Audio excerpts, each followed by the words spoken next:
कहते हैं नवरात्रि का दूसरा दिन माता ब्रह्मचारिणी को समर्पित होता है, जो तप, त्याग और अटूट धैर्य की प्रतीक है।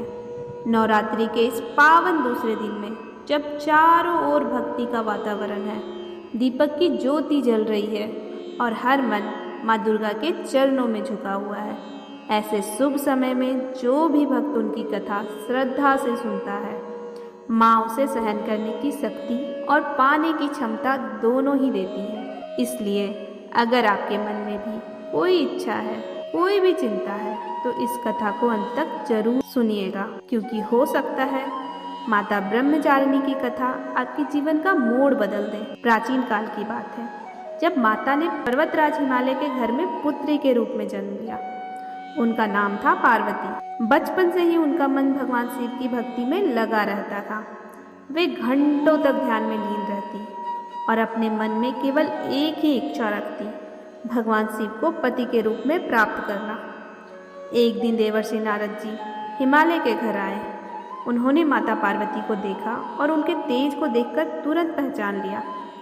नारद जी मुस्कुराए और बोले, हे कन्या, तुम कोई साधारण कन्या नहीं हो। तुम्हारा विवाह स्वयं भगवान शिव से होगा। लेकिन फिर उन्होंने एक बात कही, परंतु इसके लिए तुम्हें कठोर तपस्या करनी होगी। यह सुनते ही माता ने बिना एक पल सोचे तपस्या करने का संकल्प ले लिया।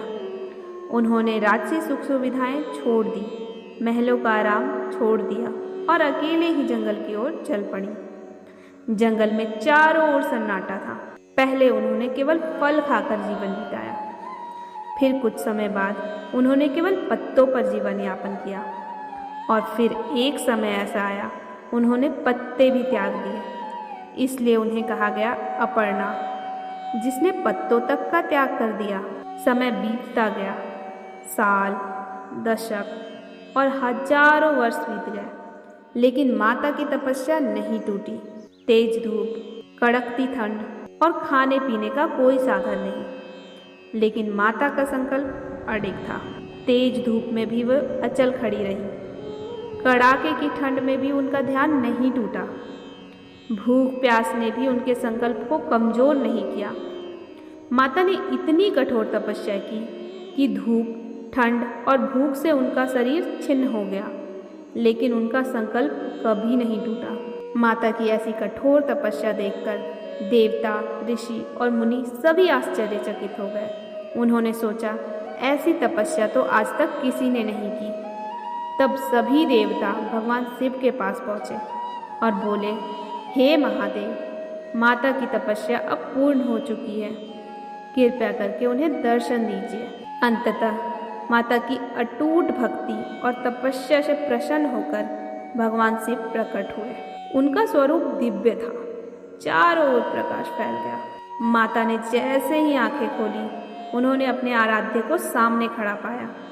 भगवान शिव बोले, हे देवी, तुम्हारी तपस्या से मैं अत्यंत प्रसन्न हूँ।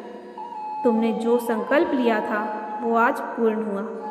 और उसी क्षण भगवान शिव ने माता को अपनी अर्धांगिनी के रूप में स्वीकार किया।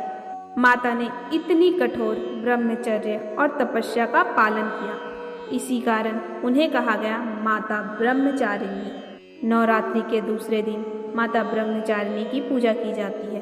कहा जाता है, जो भक्त इस दिन उनका व्रत और कथा करता है, उनके जीवन में धैर्य आता है, मन शांत होता है और सफलता का मार्ग खुलता है। अगर आपके जीवन में कोई भी कठिनाई है, अगर आपको लगता है कि सब कुछ रुक गया है, तो याद रखिए, माता ब्रह्मचारिणी ने भी हजारों वर्ष तक प्रतीक्षा की थी, लेकिन उन्होंने हार नहीं मानी और अंत में उन्हें उनका फल जरूर मिला। इसलिए आपकी प्रार्थना भी व्यर्थ नहीं जाएगी। इस नवरात्रि जब आप माँ ब्रह्मचारिणी के सामने दीप जलाएं, तो बस एक बात दिल से कहिए, माँ, मुझे धैर्य दीजिए, मुझे शक्ति दीजिए और मेरी मनोकामना पूरी कर दीजिए। और विश्वास रखिए, अगर आपकी प्रार्थना सच्ची है तो माँ उसे जरूर सुनेगी। हो सकता है यह नवरात्रि आपके जीवन की सबसे बड़ी खुशी लेकर आए। हो सकता है जिस बात के लिए आप इतने समय से इंतजार कर रहे हों, माता ईश्वर उसे पूरा कर दे, क्योंकि माँ को अपने भक्तों को खुश देखना सबसे ज़्यादा प्रिय होता है। अगर आपको नवरात्रि की यह पावन कथा अच्छी लगी हो तो वीडियो को लाइक ज़रूर करें। माँ दुर्गा की ऐसी ही पावन कथाएं सुनने के लिए हमारे चैनल को सब्सक्राइब कर लें। जय माता दी।